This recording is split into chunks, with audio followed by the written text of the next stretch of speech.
Hiyo, and welcome back to Imagine Your Odyssey. So today we're going to talk about those furry friends, those pets that we bring with us that are also part of our family to help enjoy our experiences as we go out and have adventures together with them and us. Now before we get started to talk about those furry friends that we bring with us, hang in there and I'll be right back.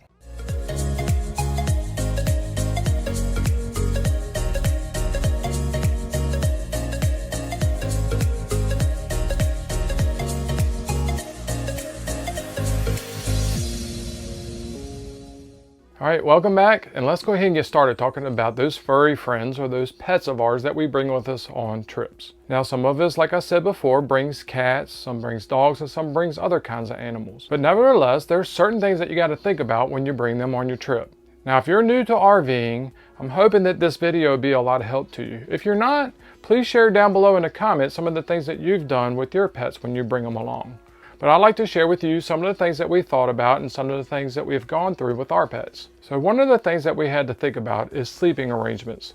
Where are they going to sleep? Now we had to think about bedding, we had to think about the floor, we had to think about their size. So what we did is we actually brought them into our RV. We let them find a place that they wanted to sleep. Now once they found their place they wanted to sleep, we made sure that it was protected, or at least safe for the RV and safe for them also. So one thing that we did is that our German Shepherd decided that he really wanted to sleep on the fold-out couch.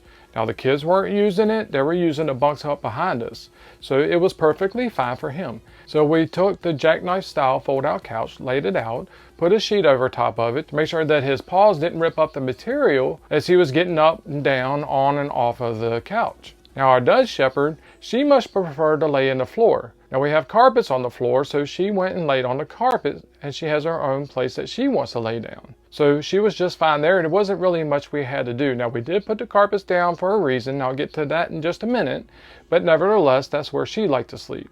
And then for the Dachshund, well, she usually sleeps in the bed with us anyway, and being that we have a queen size bed, there's really nothing to worry about there. So on to talking about the carpets on the floor. Now ours mostly has a laminate floor, so there really isn't any carpets inside of our RV. So what we ended up doing to help knock down on the dirt and the dust and stuff like that that dogs, bring with them with their paws and stuff like that, is that we have these carpets that we lay down.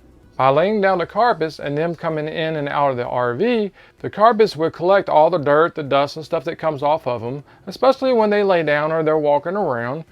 And before they get full, we take the carpets outside, we shake them out, beat them out and clean them, and then if we have to, we'll vacuum them also. That really helps knock down on how much cleaning that we have to do inside of our RV. Now it not only protects the floor from the dogs when they come in and out and dragging in dirt and stuff like that, but it also protects the camper from us when we're coming in and out. Now I know a lot of people like to take their shoes off when they come in and out. We typically don't, right or wrong, but nevertheless the dogs don't have shoes that they could put on or take off. At least ours don't. I have seen them out there, but ours don't. So when they come in, the carpets help collect all the dirt and the dust and the grime and stuff, and then we shake it out, vacuum it if we need to, and it keeps things a lot cleaner inside. Now we're talking about space. Two of our dogs are really large dogs. And how do we manage the space with them being large dogs in a smaller camper? So for those who are not new here, know that we have a 26-foot camper. 26 foot, one slide out, which has limited floor space. It's not bad, but it does have limited floor space. So these bigger dogs have to get around. So when they get around, where do they go? They like to go into the bunk behind me, or they like to go in the bedroom up front and get on the bed, or they get onto their own fold-out couch bed, or any place inside the camper like that. So what we have is we have covers like we talked about putting the sheet on the couch. On our bed, we also have a blanket that goes over top. Now that blanket is mostly used for when they come in and out. Now when we go to bed, we may or may not need the blanket, but nevertheless, it's really there just to protect the cover of the bed itself. As far as the bunk below, down here and behind me, we keep that covered with a blanket as well. So the dogs like to go in there, come back out, especially if one of our kids are in there, they like to go in and visit, check on them, make sure they're okay, come back out. So what we do there is we keep a blanket on top of that too, that is specifically just for when they're coming in and out, that we could put away later, bring back out, cover the bedding, and then they could come and visit as they want. Another thing that you got to think about is feeding. Feeding time for them is a must-have, right?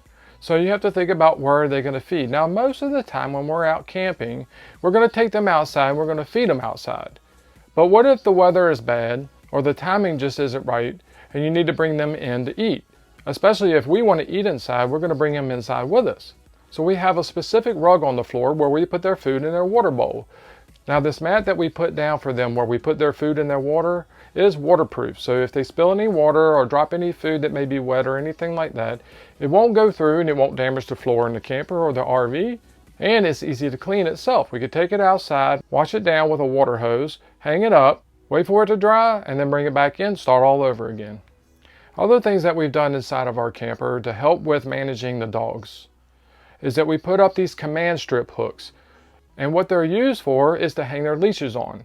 We have one on the right side of the wall before going into the front bedroom, and we have one on the left side of the wall before going into the front bedroom. And also beside the one on the left, down below where the fireplace is, we have another hook. Now, like I said before, we have 3 dogs, so we have to have 3 leashes. By having those hooks up, we know that one dog goes on one hook, one goes on the other, and the other dog goes on a third hook. Now the way we have ours positioned is we have the hooks up higher so that we can hang their leash. The reason for having the hooks up higher is that if it's wet outside or they've gotten in the river when it's playtime or something like that, then we can hang them up, put some kind of towel or something like that underneath so they can drip onto the towel and the towel can soak it up. And then usually by in the morning time, they're already dry and it's ready to start a whole new day, a whole new adventure with them and start all over again. Now before we end the video, I do want to share a couple of safety tips for the dogs. Now for ours, they're highly trained dogs. They know the commands and stuff like that, but they're also trained to protect us. So they know when to protect when the time is needed to be. The breeds that we have are working type of dogs. So we got to make sure that when folks are around that they know that they have to wait if they want to come up and pet the dogs. Most of the time when they're beside us, they know they have a job to do and they're in work mode. So typically what we ask people to do is we ask them just to wait a minute. We let them know that everything is fine and that we're good to go, and we tell them, hey, you can go visit. Once we say that, they know that they are off command or they're not in work mode and they can go visit. So that being said, if you have dogs that may or may not bite somebody or cause a trouble or something like that, then be mindful of the folks around you, especially others that have dogs too. I know for ours, most of the time, they could care less whether another dog or something like that comes around. But if there is one loose and they come up to us, then it may or may not be a bad situation and we don't want to have that. And also as a reminder, make sure you keep your dog on a leash. Now we have been out camping before where folks can walk around with their dogs and they can be off leash and they're just fine. And that's great. I'm glad you have that kind of dog that can do that. But I could tell you from our side of the view, we're really skeptical. We're always watching because we don't want that dog to come up on ours and there to be a confrontation or something like that. So like I said, we're always on the lookout. We're always on the watch. If we see one off leash, we're going to spend most of our time not enjoying our adventures, but yet watching somebody else's dog. So if you have one, please keep it on leash. I know there's a lot of them out there that are highly trained, or a lot of them out there that will stay right with their owner. But for us, we do keep an eye out for them just to make sure nothing happens. Also, if you have young children, ours are teenagers now, but I remember when ours were a lot younger, when they saw a dog, they could care less what kind of dog it was. It could be the smallest dog in the world all the way to the biggest. They had to run up and love to pet on them and love on them and stuff like that. So while you're out there on your adventures in your RV and stuff like that, if you have little ones, try to teach them and coach them along to understand that not all dogs are friendly and they shouldn't run up on them. Now, most of the time you're going to see the owners with the dogs. So if your child wants to go up and have some petting time with these dogs, make sure you holler at the owner and say, hey, are your dogs pet friendly? My children would really love to come up and pet your dogs, but I want to make sure that it's safe for them and it's safe for our children as well. You'll get some honest feedback from the pet owner themselves saying, no, they're not ready to pet, or yes, they can come and pet. I know for ours, we know ours and their moods and things like that. So some days they want to be petted. Some days they don't. So we know whether or not to tell somebody whether or not they could come up and pet our dogs. So just a few safety tips there. I hope this quick video was a little bit of help to you, at least some things to think about.